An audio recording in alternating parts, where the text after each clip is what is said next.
And I couldn't be more excited and more proud to show it to you now.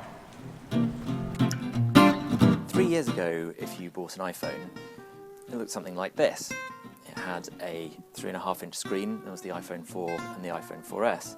And then 2 years ago, in September 2012, Apple introduced the iPhone 5, which increased the screen to 4 inches. But since then, phones have been growing a lot bigger. So in the Android realm, we have the LG Nexus 5, and we have HTC's M1, M8, and we have the even bigger Samsung Galaxy Note, which is about a 6-inch screen. But so this week, Apple has decided to join the larger phone fray in spite of its executives previously condemning them as being Hummers. So we now have slotting into the lineup the iPhone 6, which has a 4.7-inch display, and the iPhone 6 Plus, which, although it actually has a slightly smaller display than the Galaxy Note, is a whopping 5.5 inches, which, as you can see, is almost as big as an iPad mini, kind of. So here we have the iPhone 6 and the iPhone 6 Plus side by side. And one of the features that Apple has introduced to try and get around the fact that it is so much bigger than its predecessor is a thing called reachability. If you tap the bottom button here, the apps that are higher up actually pop up into a more reachable place for you to access them.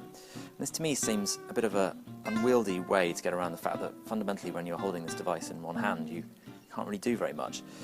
It's so thin that you need to hold it quite firmly to avoid dropping it. And if you are only holding it in one hand, it's a little bit too far down to reach with your thumb to get to the home button, and it's a little bit too high up to go up and reach some of these apps up here. So believe it or not, some people do still use iPhones to make telephone calls with, but when it comes to the 6 Plus, it's almost like you're holding a tablet to the side of your face. But on the other hand, literally, the iPhone 6 is a much more pleasing size.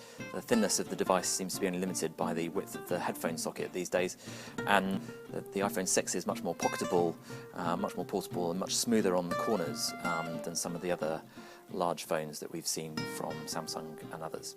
Owners of older iPhones, such as the iPhone 5, can get many of the benefits of iOS 8 just by downloading the software update without buying a whole new phone. But if you're on an iPhone 4 or 4S, that software will probably run quite slowly, and you can probably get a free upgrade from your mobile operator if you wanted to change to the bigger screen device. It will feel like quite a big jump in terms of screen size, but if you're not tempted to go over to the Android world, I think it's a meaningful step up for existing iPhone customers. We love to make great products